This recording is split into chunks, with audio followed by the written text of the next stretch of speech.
Well, Hillary Clinton may be distancing herself from the Obama administration. She now says that she opposes the global trade deal reached between the U.S. and 11 other nations. But she once called the Trans-Pacific Partnership deal a gold standard. Major Garrett has more on her change of heart. I am not in favor of what I have learned about it. Hillary Clinton publicly rebuffed the president Wednesday, saying his hard-fought trade deal didn't go far enough. We don't yet have all the details. I don't believe it's going to meet the high bar I have set.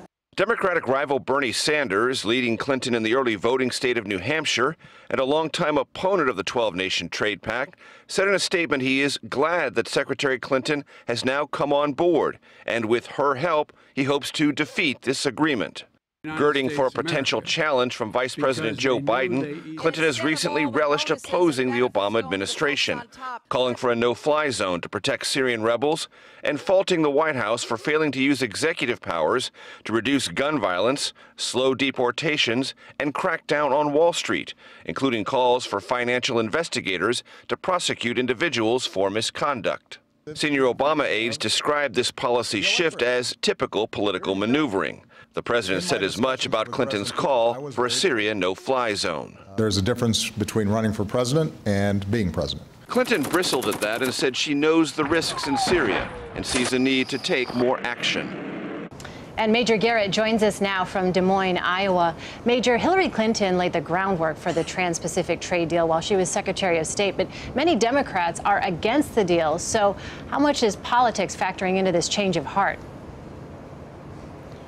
A considerable amount. Now, to be fair to Hillary Clinton, she did say yesterday that there are aspects of the text of the deal, the actual deal that has been created by the negotiation with the United States and the 11 other nations, that she finds potentially objectionable, dealing with intellectual property, pharmaceutical companies, and will this trade deal create jobs and raise American wages in ways that she finds sufficient.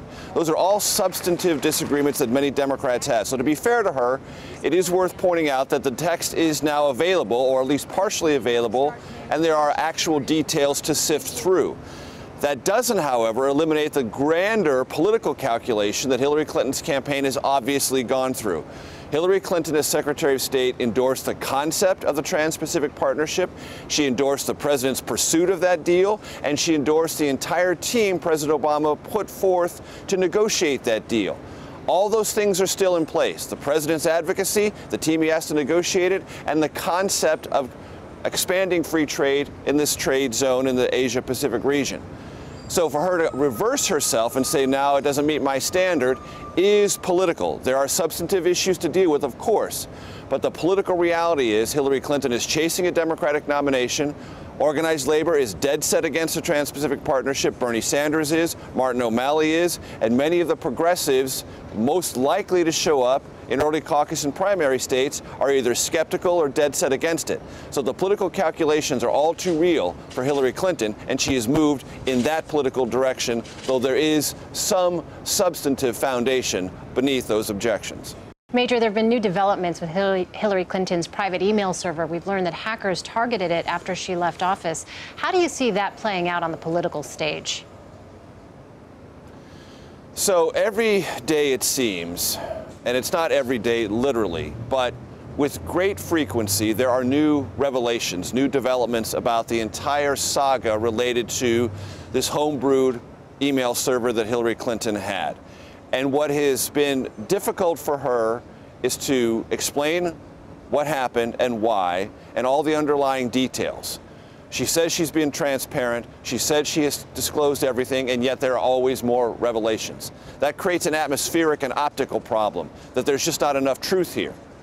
That becomes a general election issue for Hillary Clinton. You're already seeing it in polling data. Republicans didn't think she was very trustworthy before all this, even more so now. Independents have moved in considerable numbers and visible numbers from trusting Hillary Clinton to be somewhat concerned about that.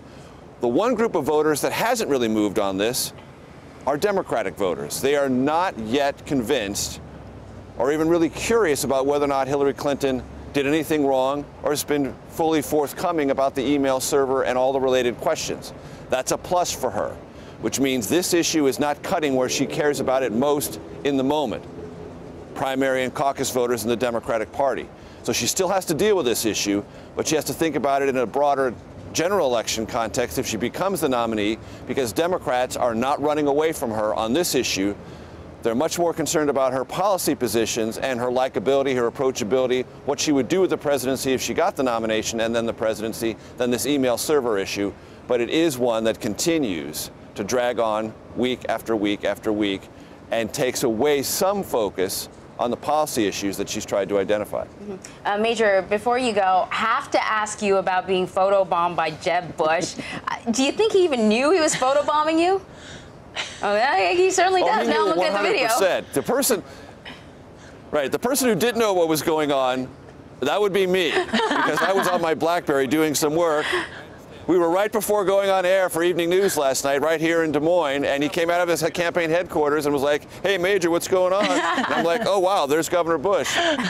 So you don't have moments of improvisation like that on a campaign trail that often, and rarely is that improvisational comedic routine pulled off by a candidate himself. But Governor Bush got me on that one. A shout out to Arden Farhi, your producer, because he tweeted out photos sequentially of all of that. Quick on the draw, that Arden. Every day, the difference maker in my life is one Arden Farhi. Producer extraordinaire, we know. The big positive difference maker is my producer, Arden Farhi. That's great. Major Garrett, thank you so much.